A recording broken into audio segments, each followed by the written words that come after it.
এটা হলো আমার আসামে যাওয়ার ভ্লগ। তো চলো আমার ছোট ভাই বোনদেরকে দেখি। তার পাশে বাসে একটা সুইট একটা মেয়ে। এই দেখ তুই গালা।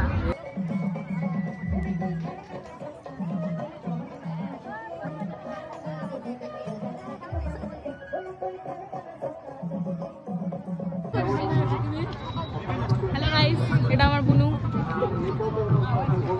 বুনু হ্যালো।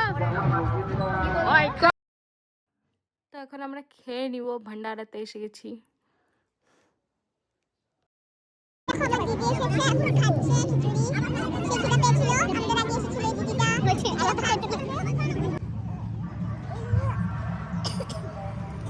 তো এটা হলো শ্রী অনুকূল ঠাকুরের প্রীতি লাগনি মহোৎসব।